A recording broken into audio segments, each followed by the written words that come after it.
Greta Thunberg, the global warming doom preacher turned Israel hater, suffered one final embarrassment after she was deported by Israel after trying to embarrass it by sailing to Gaza with a symbolic bit of food for supposedly starving Palestinians.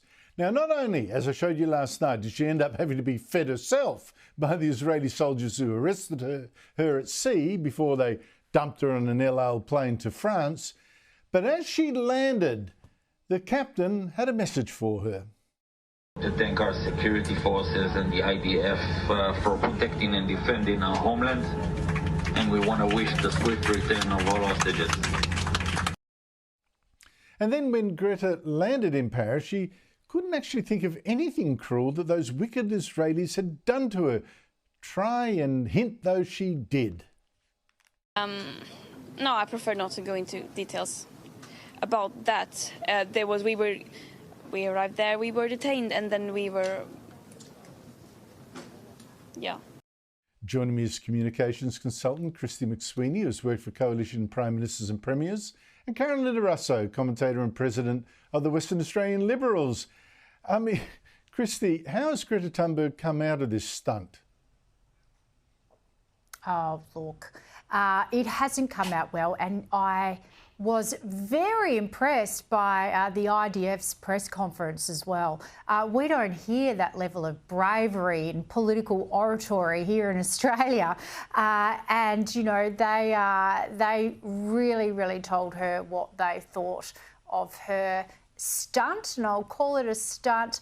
But of course, her and her activist cohort and the people that have followed her career for many years now, they truly believe in this. They truly believe that this is the best way to collaborate with world leaders and to bring attention to the plight of people that they believe facing an injustice. And this is the way that her and her followers work these days. You know, it's a social media exercise.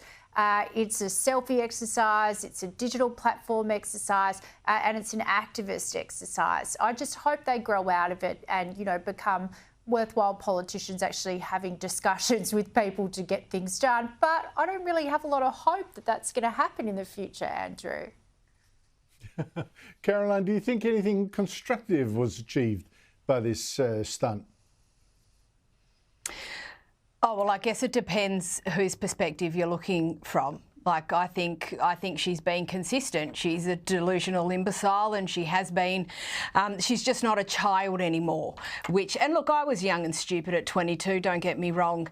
But the simple fact of the matter is, like Christy said, it was an absolute stunt. And just because you're carrying a bag of flour, that somehow that customs and international borders and all of that don't apply to you, I can't imagine how you can be that entitled and that deluded. But obviously for the people who follow her, the constructive part is that she is the freedom fighter for yet another what they would consider to be a worthy cause. But what is very interesting is that we have now seen over the course of a few years a shift in the sense that, you know, platforms that she had available to her 4 years ago and 5 years ago, and serious platforms, world leaders and the like, that there has all gone very quiet. So I think the grown-ups in the world have you know, I mean, they have their moments, Andrew, don't get me wrong, but the adults have taken back, I suppose, remote control of the narrative. And someone like Greta Thunberg, the adult that she is now, is shown to just, you know, be a complete activist and not interested, actually, Andrew, in doing anything that is constructive. You make a good point about, you know, it must be really hard for someone that, you know, teens was being invited to speak at the UN, speak to French politicians, speak at the Davos conference, speak to British politicians, and now none of them want another scolding from her. She's just on the side. It must be very hard on the ego.